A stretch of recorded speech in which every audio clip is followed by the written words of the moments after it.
안녕하세요. 롤로맘입니다. PPP 신청 이제 앞두고 있는데요. 여러분들이 준비할 서류 한번 리뷰해드리고요.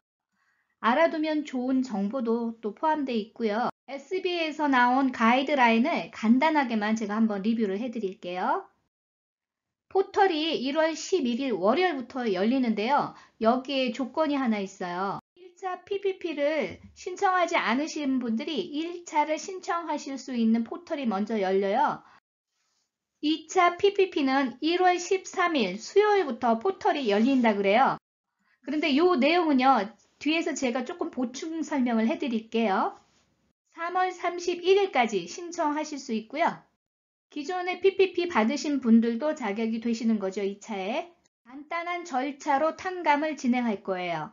사용할 수 있는 커버드 피리어드 기간은 8주부터 24주까지 그 사이에서 아무 때나 사용할 수 있고요. 그래서 제가 8주도 되고 10주도 되고 20주도 되고 24주도 된다고 이전 동영상에서 자세히 설명 한번 드렸습니다. 그 동영상도 한번 참고해 주세요. 오퍼레이션 익스펜스 같은 것도 더 추가로 됐는데 이것도 제가 미리 설명드렸기 때문에 자세히는 설명 안 드릴게요. 추가 자격이 되는 기관들도 제가 어제 설명드렸어요. 그래서 이것도 넘어갈게요. 시저널 인플로이들 급여도 가능해요. 그래서 방학 시즌만 학생들을 쓰는 이런 경우도 가능하다고 그러는 거예요. 첫 번째 PPP를 받으신 분들이 두 번째 PPP를 하실 때 금액을 조정받으실 수 있어요. 이거는 3.5배로 계산하는 비즈니스를 말하는 거예요. 그래서 이거 제가 뒤에서 보충 설명해 드릴게요. 1차 때 받으신 분도 자격이 되고 1차 때 못 받으신 분들도 자격이 되는 거예요. 1차 PPP를 다 사용하신 분들만 2차를 받으실 수 있다 그래요. 이 이야기는 1차를 급여로 사용하지 않고 1% 융자로 사용하실 분들 있죠. 계속 상환하실 분들, 이런 분들은 자격이 안 된다는 얘기하고 같아요. 300명 이하 직원들 사업장 이거 알죠? 2020년도와 2019년도 같은 분기를 비교해서 매출 금액이 25% 이상 감소했던 기업이죠. 서류는 1차 때하고 거의 비슷한데 추가된 내용도 있고요. 여기에서 직원이 있을 경우에는 왼쪽에 있는 서류, 직원이 없는 경우는 오른쪽에 있는 서류인데 여기서 직원이 있느냐 없느냐 그 질문은요. W2의 급여를 지급하는 직원이 있느냐 없느냐 그 질문과 같아요. 즉 1099로 지급을 해주는 직원들의 급여는 PPP로 사용할 수 없다는 얘기와 같아요. W2도 없고 직원도 없는 그런 오너들이 계시죠? 그런 분들은 스케줄 C만 있으면 되는 거 이거 아시죠? 요 내용들은 한번 읽어보세요. 여기 추가된 내용은요. 2020년도 비즈니스를 증빙할 수 있는 인보이스, 은행 스테이트먼트 장부가 필요하다는 거예요. 2월 15일 날짜까지 비즈니스를 운영했다는 증빙을 해야 되는 거죠. W2가 없이 스케줄 C로만 보고하시는 자영업자 분들은 이 급여 계산 기준을요. 스케줄 C에 31번에 나온 net profit 금액을 기준으로 하는데 그 금액이 2,400불 이하는 자격이 되지 않는데요. 즉 2,400불 이상의 넷인컴이 나신 분들만 승인이 나는 거예요. 그래서 마이너스 나시고 이런 분들은 또 신청하실 수 없습니다.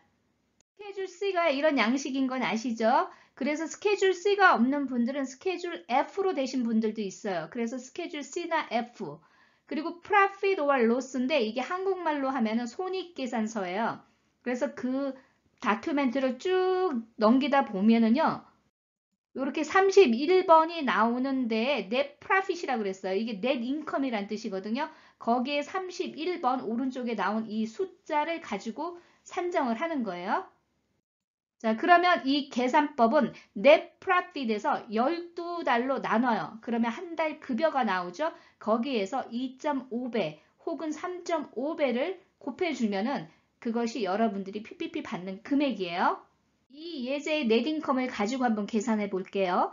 13,052불이 넷인컴이 나왔어요. 그걸 12달로 나눠요. 그 다음에 2.5배를 곱하면 2,719불이 나오죠. 그러면 이것이 바로 이번에 PPP를 받는 금액이에요. 이번에 NAICS 72로 시작하는 코드를 가진 비즈니스들은요. 3.5배를 계산을 한다 그랬어요. 그래서 같은 넷 인컴이라도 더 금액이 나오죠. 그래서 이 예제로 보면은 3,514불이 나오는 거예요. 72번 코드로 시작하는 비즈니스는 제가 이전 동영상에서 자세히 설명해 드렸으니까 참고해 주세요.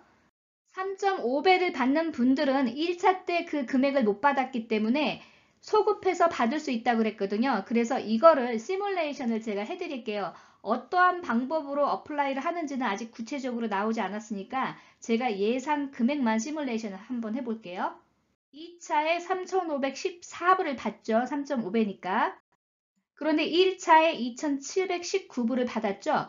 그러면 원래 3.5배를 받아야 된다고 했을 때 그 차액금을 계산해 보면은 795불이 나오죠. 그러면 이 금액을 여기에 같이 포함을 하는 거예요. 그래서 이번에 PPP 받는 총 금액은 4,309불이라는 계산이 나오는 거예요. 근데 이제 어떤 방법을 하는지는 조금 더 자세히 봐야 돼요.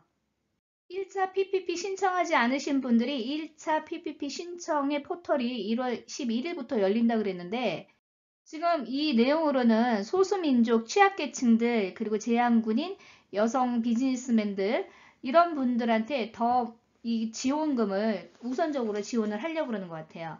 다시 포털이 열리고 최소 2일 정도는 커뮤니티 파이낸셜 인스티튜션에서만 어플리케이션을 받는다라고 나와 있거든요. 이 내용이 조금 혼돈스러워서 저도 계속 지금 자료를 더 조사해서요. 이 내용에 대해서는 추가로 더 올려드릴게요. 1월 11일 날 1차 PPP 신청하지 않으신 분들만 하실 수 있다는 분들도 있고요.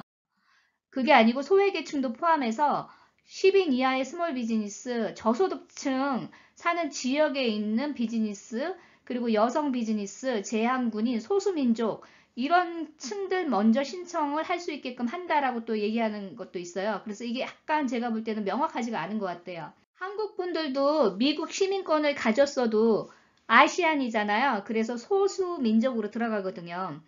그래서 2차 PPP를 1월 13일부터 정식으로 포털을 오픈한다고 그랬는데 우리 한국 분들이 지금 11일부터 신청이 가능할지는 아직 모르겠어요. 캐베지에 신청 가능하면은 노리스를 받는다고 이메일 등록을 하셨잖아요. 그런데 만약에 내일부터 우리가 신청 자격이 있었다면 오늘 이메일이 왔었어야 돼요. 근데 오늘 이메일이 안 왔단 말이에요. 그 이야기는 우리가 1월 13일부터 신청할 수 있는 조건이 된다는 얘기하고 같을 수도 있어요. 그러니까 그거는 제가 내일도 한번 보고요. 변동 사항이 있으면 바로 알려드릴게요. 로우 인컴 에어리아를 여러분들이 찾아보실 수 있어요. 그래서 제가 여기 사이트를요. 동영상 밑에 링크해 드릴게요. 여러분들의 비즈니스 로케이션이 로우 인컴 에어리아에 들어가 있으면요. 정부에서 여러 가지 혜택들이 많아요. 그래서 이거는 알아두시면 좋을 것 같아요. 알아보시는 방법은 맨 위에 연도를 2021년도로 나와 있으니까 그걸 2020년도로 바꾸시고요. 여러분의 주소와 집 코드를 입력하신 후에 Search를 누르세요. 그러면 왼쪽 위에 이런 내용이 나오거든요. 그래서 여기 내용에서요. 센서스 데모그래픽 데이터 여기를 눌러보시면은 이렇게 데이터가 나와요. 그래서 이 데이터에서 트랙 median family income percentage가 나와요. 그래서 여기 오른쪽에 percentage가 34.65 이런 식으로 나오거든요. 그래서 이 숫자가 80% 이하로 나오는 경우에는 low income area에 들어가는 거예요. 이런 분들한테 여러 가지 정보 혜택들이 많이 있기 때문에 이 정보를 좀 알아두시면 좋고요. 우리가 왜 센서스를 꼭 참여해야 되는지 이런 데이터베이스를 가질 수 있기 때문에 중요한 거였던 거예요. PPP를 총 받을 수 있는 금액을요. 다른 금액으로 시뮬레이션 한번 해볼게요. PPP를 받으실 때요. 여러분들이 기존에 EIDL 론을 받으셨다면 이 금액을 포함해서 받으실 수 있어요. 그리고 그 포함된 금액에서 EIDL 기존에 받았던 융자를 상환하시는 거예요. 예를 들어서 PPP를 4,300불을 지금 앞에서 시뮬레이션 했듯이 받으실 그 기준이 나오신 분들이요. 기존에 EIDL을 10,000불을 융자를 받으신 게 있으시면은요. 이번에 신청하실 때 이 금액을 포함해서 14,300불이라는 금액을 받으실 수 있어요. 하지만 여기에서 10,000불은 반드시 EIDL을 갚아야 되는 조건이 있는 거예요. 이거 둘 다 또 갖고 있다가 이거 안 갚으면 안 돼요? 이렇게 물어보시면 안 돼요. 정부 돈은 함부로 그렇게 하시면 안 돼요. 항상 정부에서 지원받는 거는요, 정석으로 정직하게 하셔야 돼요. 편법적인 질문을 하시면 제가 답하기가 좀 곤란합니다. 그런데도 제가 왜 이걸 설명드리냐면요, 이것 때문이에요. 자, 이자가 PPP는 1%예요. 그런데 EIDL은 3.75%거든요. 그러면 이자 차이가 엄청나죠. 그래서 만약에 이번 PPP를 받으실 때 여러분들이 기존에 EIDL을 받으신 융자를 같이 1%로 받아서 3.75%로 받은 걸 갚아버리면은 훨씬 이자 부담이 적은 거죠. 선택은 여러분이 하시는 거예요. 그래서 제가 이 전체적인 흐름을 계속 보여드리면서 2차 PPP 지원하실 때도 정보가 부족해서 손해보시지 않도록 최대한 제가 노력을 좀 했습니다. 도움이 되셨는지 모르겠습니다. 좋은 하루 되시고요. 좋아요, 구독 부탁드립니다. 감사합니다.